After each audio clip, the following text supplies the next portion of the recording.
السلام علیکم ورحمۃ اللہ وبرکاتہ۔ ایک کے بدلے 10۔ حضرت ابوبکر صدیق رضی اللہ تعالیٰ عنہ مسلمانوں کے خلیفہ تھے۔ اس زمانے میں سخت قحط پڑا، بارش پر سنار گئی، زمین نے چارہ گانا چھوڑ دیا، لوگ بھوک کی وجہ سے مرنے لگے، جانور بھی چارہ نہ ملنے کی وجہ سے کمزور ہو چکے تھے۔ جب لوگ بھوک سے تنگ آ گئے تو وہ خلیفہ المسلمین حضرت ابوبکر صدیق رضی اللہ تعالیٰ عنہ کے پاس آئے اور کہنے لگے، آسمان سے بارش نہیں آ رہی، زمین سے کچھ نہیں اگتا، بھوک سے ہم ہلاک ہو رہے ہیں۔ یہ سن کر حضرت ابوبکر صدیق رضی اللہ تعالیٰ عنہ نے کہا، صبر کرو، اللہ صبر کرنے والوں کے ساتھ ہے، وہی تمہاری مدد کرے گا۔ لوگ یہ سن کر واپس چلے گئے۔ اس دوران حضرت عثمان بن عفان رضی اللہ تعالیٰ عنہ ملک شام سے تجارتی سامان لے کر مدینہ منورہ پہنچے۔ جب انہوں نے دیکھا کہ یہاں لوگ بھوک سے مر رہے ہیں تو آپ بہت پریشان ہوئے۔ آپ کے مال میں غلہ اور کھانے کی چیزیں بھی تھیں۔ جب مدینہ کے تاجروں کو پتہ چلا کہ حضرت عثمان رضی اللہ تعالیٰ عنہ شام سے غلہ لے کر آئے تو وہ دوڑتے آئے تاکہ آپ رضی اللہ تعالیٰ عنہ سے وہ غلہ خرید کر منہ مانگے داموں بیچ سکے۔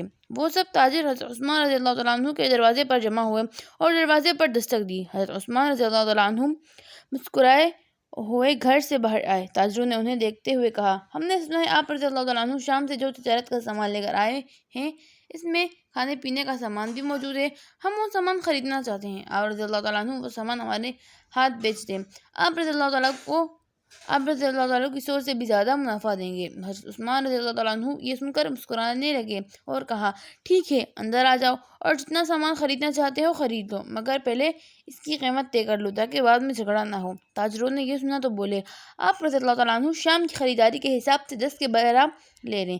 یہ سن کر آپ رضی اللہ تعالیٰ مسکرائے اور بولے، یہ تو کم ہے، کچھ اور بڑھاؤ۔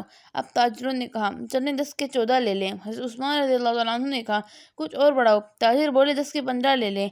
آپ رضی اللہ تعالیٰ عنہ اس پر بھی رضامند نہ ہوئے اور بولے، نہیں، یہ تو کم ہے، اگر تم سامان خریدنا چاہتے ہو تو کچھ اور بڑھاؤ، ورنہ میں یہ سامان کسی اور کے ہاتھ بیچ ڈالوں گا۔ یہ سن کر تاجر بولے، عثمان رضی اللہ تعالیٰ عنہ ہمارے علاوہ مدینے میں کچھ اور تاجر بھی ہیں، شاید وہ ہم سے کچھ زیادہ دے سکیں۔ حضرت عثمان رضی اللہ تعالیٰ عنہ مسکرانے لگے اور کہا، بس ایک اور ذات ہے جو اس سے بھی زیادہ منافع دے گی، تو میں کیوں نہ اس کے ہاتھ یہ سب بیچ ڈالوں۔ تاجر یہ سن کر حیران رہ گئے کہ وہ کون ہے جو اس سامان کا ہم سے بھی زیادہ منافع دے گا۔ عثمان رضی اللہ تعالیٰ عنہ، یہ تم کیا کہہ رہے ہو؟ وہ کون ہے جو تمہیں ہم سے زیادہ منافع دے گا؟ ذرا ہم بھی تو سنیں، کیا تم اسے جانتے ہو؟ حضرت عثمان رضی اللہ تعالیٰ عنہ نے حیرت سے پوچھا، وہ ہے کون؟ تاجروں نے بے یقینی کے انداز میں پوچھا، تو سنو، وہ اللہ ہے جو ایک کے بدلے میں 10 دیتا ہے، کیا تم اس سے زیادہ منافع دے سکتے ہو؟ یہ سن کر تاجر خاموش رہ گئے، پھر کچھ دیر بعد بولے، آپ ٹھیک کہہ رہے ہیں، ہم اتنا منافع نہیں دے سکتے۔ یہ سن کر آپ رضی اللہ تعالیٰ عنہ نے کہا، تو پھر میں یہ مال اللہ کے ہاتھ فروخت کروں گا جو مجھے ایک کے بدلے 10 دے گا۔ تمہیں سامان بیچ کر میں گھاٹے کا سودا کیوں کروں؟ کیوں نہ مال اسے بیچوں جو مجھے ایک کے بدلے 10 دے گا۔ تاجر یہ سن کر خاموشی سے سر جھکا کر وہاں سے چلے گئے۔ حضرت عثمان بن عفان رضی اللہ تعالیٰ عنہ کے لبوں پر مسکراہٹ کھلنے لگی، انہوں نے اپنا سارا مال اللہ کی راہ میں وقف کر دیا۔ آپ رضی اللہ تعالیٰ عنہ نے اسی وقت غریبوں کو بلایا۔ لوگوں کو جب پتہ چلا کہ حضرت عثمان رضی اللہ تعالیٰ عنہ کھانے کا سامان اللہ کی راہ میں تقسیم کر رہے ہیں تو خوشی سے ان کے چہرے کھل اٹھے۔ انہوں اپنی کانوں پر یقین نہیں آ رہا تھا کہ کوئی شخص اس بھوک کے زمانے میں انہیں کھانے کا سامان مفت میں دے سکتا ہے۔ لوگ ٹولیوں کی صورت میں ان کے گھر کے باہر جمع ہو گئے۔ حضرت عثمان رضی اللہ تعالیٰ عنہ نے سارا سامان اونٹوں سے اتروا کر میدان میں ڈھیر کر دیا، پھر اللہ کے نام لے کر وہ سامان غریب لوگوں میں مفت تقسیم کرنے لگے۔ لوگ جھولیاں بھر بھر کر وہاں سے لوٹنے لگے اور حضرت عثمان رضی اللہ تعالیٰ عنہ کو دعائیں دینے لگے۔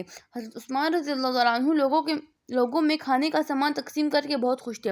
آج انہوں نے اللہ کے ساتھ تجارت کی تھی اور خوب کی تھی۔ اس وقت حضرت عبداللہ بن عباس رضی اللہ تعالیٰ عنہ نے ایک خواب دیکھا۔ انہوں نے خواب میں دیکھا کہ رسول اللہ صلی اللہ علیہ وسلم ایک ابلق گھوڑے پر سوار تھے اور آپ صلی اللہ علیہ وسلم کے جسم مبارک پر نور کا لباس تھا۔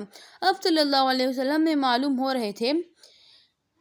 حضرت عبداللہ بن عباس رضی اللہ تعالیٰ عنہ نے پوچھا، اے اللہ کے رسول صلی اللہ علیہ وسلم، میں تو آپ صلی اللہ علیہ وسلم کی زیارت اور آپ صلی اللہ علیہ وسلم کی زبان مبارک سے کچھ سننا چاہتا تھا، مگر لگتا ہے آپ صلی اللہ علیہ وسلم جلدی میں ہیں، شاید کہیں پہنچنا ہے۔ آپ صلی اللہ علیہ وسلم نے ارشاد فرمایا، ہاں اے ابن عباس، آج عثمان رضی اللہ تعالیٰ عنہ نے جو صدقہ دیا ہے اللہ تعالیٰ نے اسے قبول فرمایا ہے اور جنت میں ایک حور سے شادی کر دی ہے، ہم آج اسی دعوت میں جا رہے ہیں۔